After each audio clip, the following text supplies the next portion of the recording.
Good afternoon students. मैं हूं doctor Charanjit Singh, senior lecture chemistry, government higher secondary school Surai sir. बच्चों, कल से तुम्हें छुट्टियां भी पड़ रही हैं और छुट्टियों में भी हम आपके साथ मिलते रहेंगे। समर वेकेशन जो है शुरू हो चुकी है, तो समर वेकेशन को एंजॉय तो करना ही है, लेकिन समर वेकेशन में मस्ती भी नहीं मारनी है, पढ़ाई को नहीं छोड़ना है, पढ़ाई पकड़े रखनी है।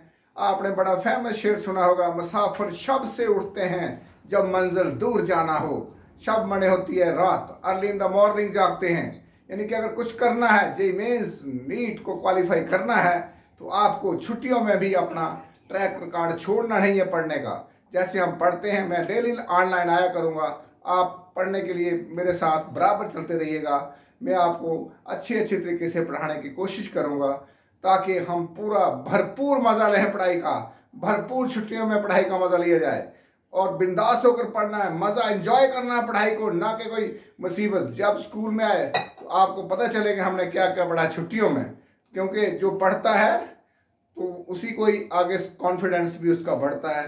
रेस्ट नहीं करना है, हमने कर्म करना है। कर्म करिए आप, कर्म आपका, एक स्टूडेंट का कर्म यही है कि उसने पढ़ते रहना है। तो आज का टॉपिक है बच्चों हमारा, वो आप देखिए क्या पढ़ने जा रहा हूँ। आज वल्केनाइजेशन ऑफ रबड़ पढ़ने जा रहे हैं हम। पहले आपने पढ़ा था नेचुरल रबड़। नेचुरल रबड़ जो था उसमें कुछ ड्रॉबैक्स थे। क्या ड्रॉबैक्स थे?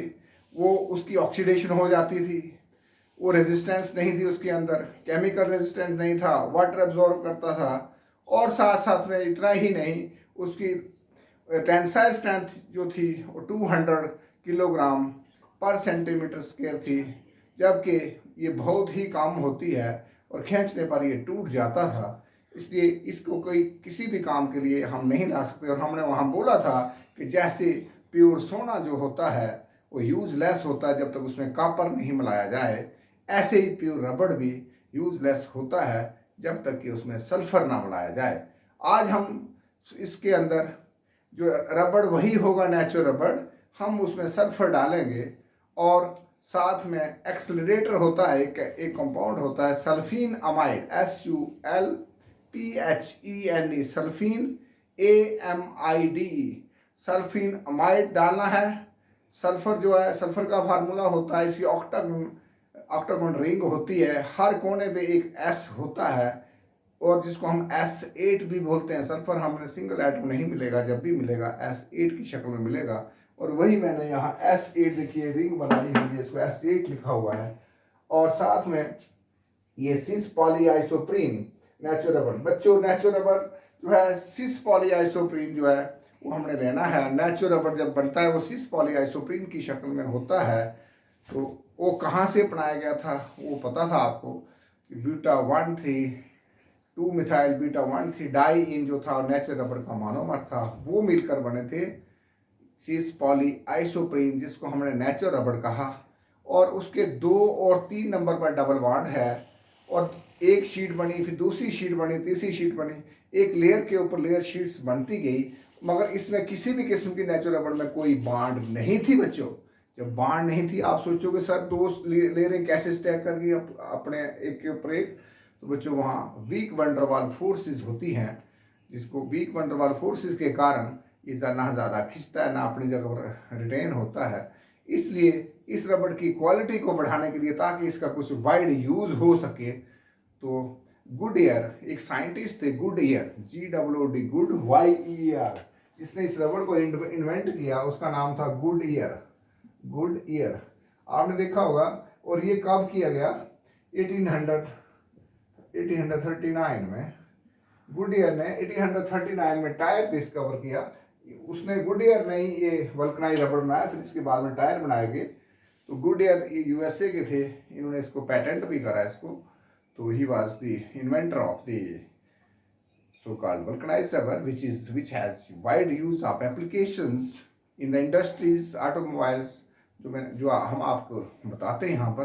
तो कुल मिलाकर हो क्या होना है बच्चों यहाँ पर? अब दूसरी किताबें पढ़ोगे, लंबे लंबे structure, you will get confused. अरे कंफ्यूज मत होइएगा, be simple, don't be complicated. Complicated तरीके से चीज़ों को पेश मत करिए।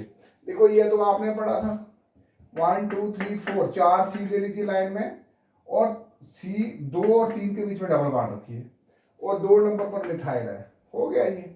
आपको पता है ये आइसोप्रीन जो था 2 नंबर पर मिथाइल होता था, 1 3 पर डबल बॉन्ड थी। डबल बॉन्ड जब खुली थी, एक बाहर को अंदर को चेन ऐसे ओपन हो चुका था तो बन गया था पॉली आइसोप्रीन। बच्चों एक और बात और याद रखिए, सिस आइसोप्रीन CH2 दोनों एक साइड रहेंगे। सिस आइसोप्रीन से ही पॉली आइसोप्रीन बनता है और उसी को वल्कनाइज करना है, ट्रांस वाले को नहीं। ध्यान रखिए, गुड्डा पर्चा मैंने बताया था वहां पर, ट्रांस वाले से पॉली आइसोप्रीन बनाकर वल्कनाइजेशन नहीं करना, हमने सिस वाले से करना है।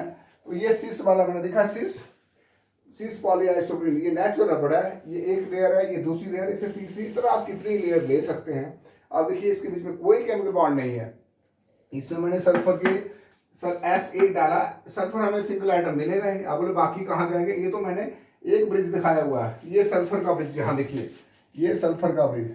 बच्चों एक बात याद रखना, जहां डबल बॉन्ड है उसको बोलते हैं active side, active and reactive side, active and reactive side. Double bond reactive side है, पाई बॉन्ड ब्रेक होगा और ब्रेक होगा एकदम बॉन्ड, जब वो सिंगल इलेक्ट्रॉन हो जाएंगे तो वो किसी के साथ रिएक्ट करने की कोशिश करेंगे। और किसके साथ करेंगे, एक सल्फर ऊपर से आएगा, एक नीचे से आएगा। तो ये बीच में देखिए ये सल्फर, और ये पाई बॉन्ड जैसे ब्रेक हुआ, एक इधर हो गया और पाई बॉन्ड का इलेक्ट्रॉन इधर रहा, एक इधर ऊपर वाला बॉन्ड, ऐसे बीच में एक सल्फर ट्रैप हो गया।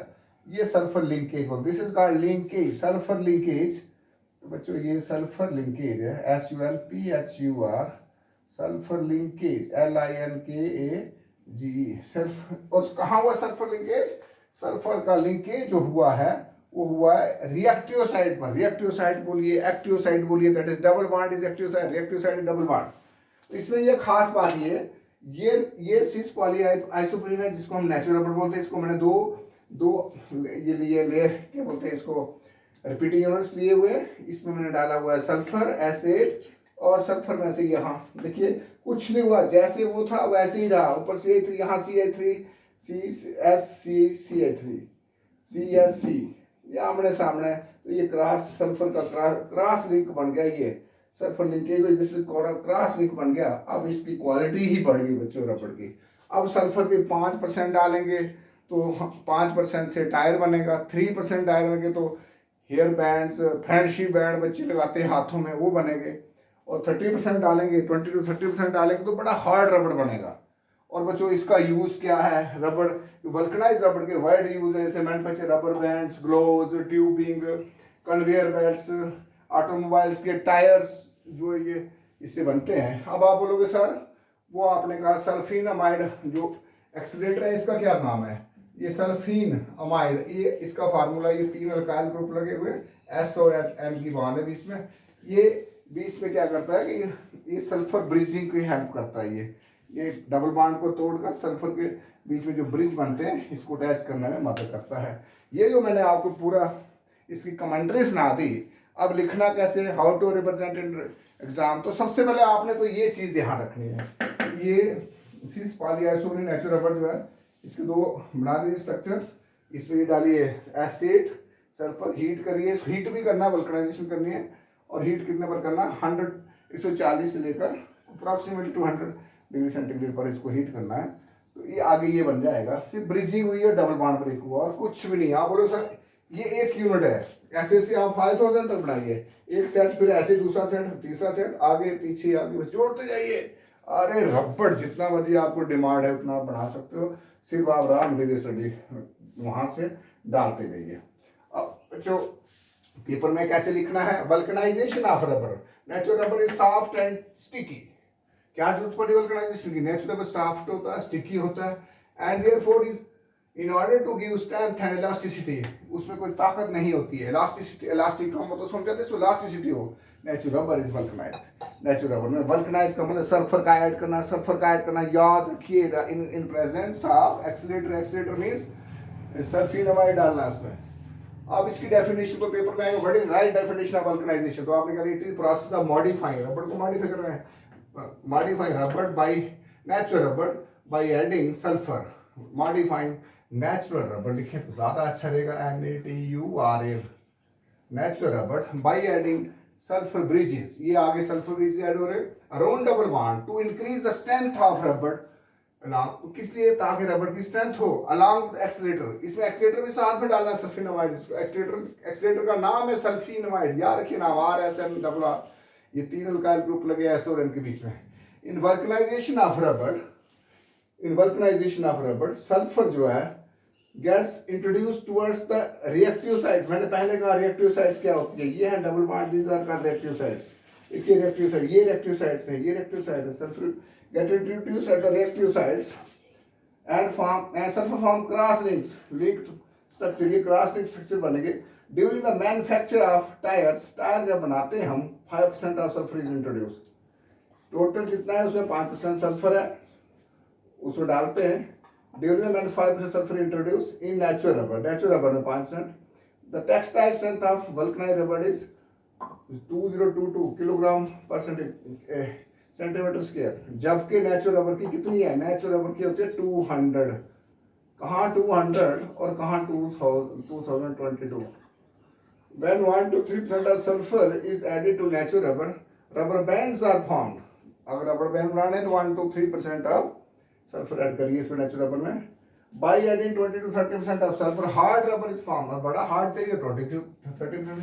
Wide range of physical property of rubber can be obtained by controlling the amount of sulfur in presence of vulcanization. In the process of vulcanization, कहने का मतलब कि सल्फर जिस हिसाब से ऐड करेंगे, कभी ज्यादा करेंगे कभी कम करेंगे। Wide range of sulphur rubber can be obtained, जैसा रबर हमें चाहिए वैसा मिल सकता है। It depends on addition of sulphur, कितना आप कर रहे हैं, कितने परसेंट ऐड कर रहे हो।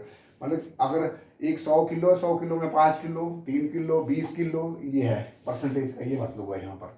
अब आपको कोई पूछे, अब 9th 10th में तो ये यही क्वेश्चन पूछते हैं, वहाँ कहाँ स्ट्रक्चर पूछते हैं, भाई बताओ ये वल्कनाइज्ड रबर जो है ये किसने इन्वेंट किया था, तो गुडईयर ने। टायर के ऊपर भी लिखा था गुडईयर, कब किया था, 1839 में किया था बच्चों। और कौन था, यही वाजे अमेरिकन साइंटिस्ट, नेचुरली केमिस्ट्री के लोग हैं जिन्होंने ये काम किया हुआ है।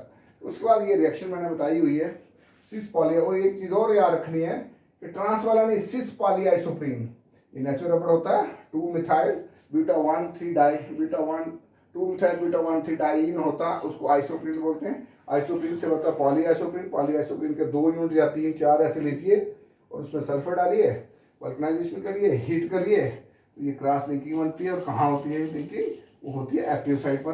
बच्चों यहाँ पर देखिए इस सी के साथ एच नहीं लगा हुआ, वैलेंसी नहीं पूरी हुई है, ये ध्यान करिए। वैलेंसी देख लेनी होती है खुद ही, कहीं वैलेंसी पूरी खुद कर लीजिए, वैलेंसी पूरी यहाँ। अब बाकी जगह ठीक है, जैसे डाल देनी होती है यहाँ पर भी पूरी है, वहाँ भी ठीक हुई है। वहाँ एच क्लियर हो गए सारे।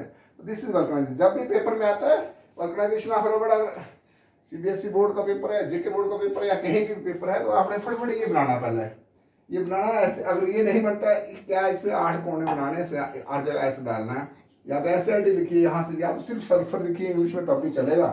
वल्कनाइजेशन लिखिए और कुछ नहीं करना है आपने। अगर ये बनाया ना, यहाँ 4 कार्बन बनाइए, 2 नंबर पर CH3 रखिए ऊपर को, बस इधर भी 2 नंबर पर। और डबल बॉन्ड 2 और 3 के बीच में, 2 और 3 के बीच डबल बॉन्ड, C बराबर लाइन में रख रहे हैं ऐसे। अगर ऐसे एक यूनिट है, अगर ऐसे ही सेम दूसरा ऐसे तीसरा, अगर आप चाहते हैं बड़ा बनाना है तो बड़ा बना सकते हैं, लेकिन एक यूनिट ही कन्वे कर देता है मतलब। तो ये था बच्चों वल्कनाइज्ड रबर। फिर इसके यूज पूछे, use for manufacture rubber bands, clause, tubing, conveyor belts, automobile tyres. इससे हमारा नेचुरल रबर और वल्कनाइज्ड रबर खत्म होता है, और नेक्स्ट टॉपिक जो हमारा होगा सिंथेटिक रबर होगा बच्चों। All the best, thank you very much.